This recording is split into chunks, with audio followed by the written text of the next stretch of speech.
How's it going, guys? Boop here. Today we'll be talking about someone who just kind of rose into stardom recently, Fray. More specifically, we're going to be looking at how he spawn fights and why so many people are afraid of Fray Islands. For those unaware, Fray Islands refers to the top left of the map shown here. So his drop spot isn't what makes his spawn fighting special. It's his knowledge of his draw spot and his approach to these fights is what makes him smart and a calculated player. So here are 3 things you can do to bring a spawn fighting to the next level.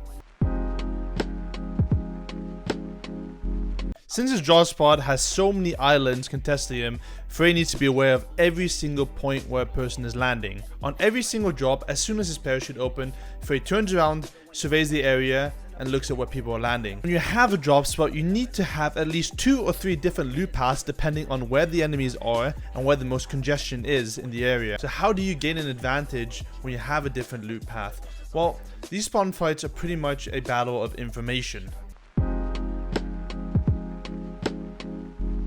Someone like Fray, for example, is completely aware of the amount of loot on one side of the island compared to the other, and the amount of resources available in a single loot path. There's a few things you should keep in mind when you're getting contested.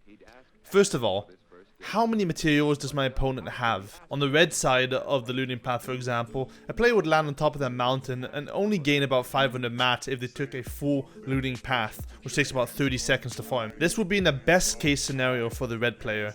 However, this is very unrealistic, and most of the time they would have around 250 mats. In the yellow area, Fray usually lands on the tiki huts with the 2 chests, which only gains him about 100 to 150 mats in total.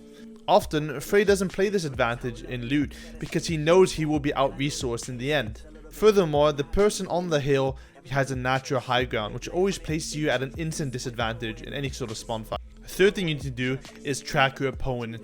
Always be aware of where they're going, where they're looting. When Fray is farming, he's constantly looking at where the opponent is and what kind of looting path they're taking. In this clip, for example, he positions himself in this weird area in order to gain information. He gets one tag, sees his opponent is white, and now has all the information he needs in order to make a decision. So knowing exactly how many mats an opponent can possibly have can put you in such an advantage of how you approach your fights. Let's say your opponent has 200 wood, 200 brick, and 200 metal. Let's say you're fighting this opponent and all of a sudden he switches from brick to metal. Now you know exactly how many mats he has left. If we take a look at the spawn fight from DreamHack Anaheim, Fray sees that his opponent suddenly switches from brick to metal when tunneling out.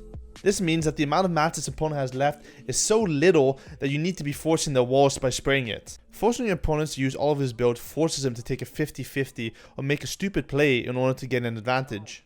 Which is why in spawn fights you need to be focused on taking SMGs, nades, RPGs, and C4s, for example, because one 1x1 costs about 60 mats to build, and if you're constantly pressuring an opponent, forcing them to build, they're going to be forced into a situation where they run out of mats, and you have all the advantages then. So waste your opponent's mats, spray the walls before you commit to any sort of wall taking. So the last thing that Fray does really well is patience and his approach to box fighting.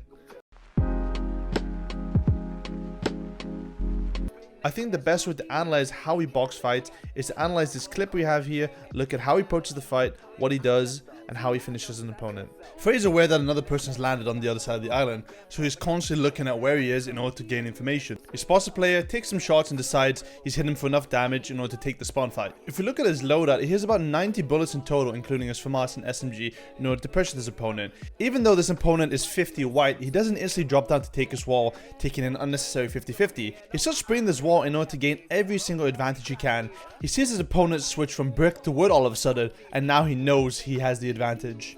If we stop the video right here, we see how differently he approaches this box fight. He approaches this fight from the front of this wall, where he has 0 chance of getting 50-50 by the opponent. If we start the box fighting from this right side, the opponent has an opportunity to edit out onto him and take a 50-50. Here he is completely safe from taking any sort of 50-50 against his player, meaning he has all the advantages and has 0 chance of dying. So even when his opponent is this slow, he takes a 0 risk approach to his box fighting to ensure he always gets this kill. The rest of the fight is pretty straightforward. He takes his cone, pulls his shotgun out, waits for the opponent to edit, giving him 0 chance of dying in the situation. To recap, look at your material advantages and the loot advantages when you want to take a fight. Waste an opponent's mats, force him to make a stupid play, and always approach a box fight to where you don't have to take a 50-50. Play safely, think about your win conditions, and think about where can this go wrong. Thank you so much for watching. If you enjoyed the video, please consider subscribing or leaving a like. Follow me on Twitter. Have a good one. Goodbye.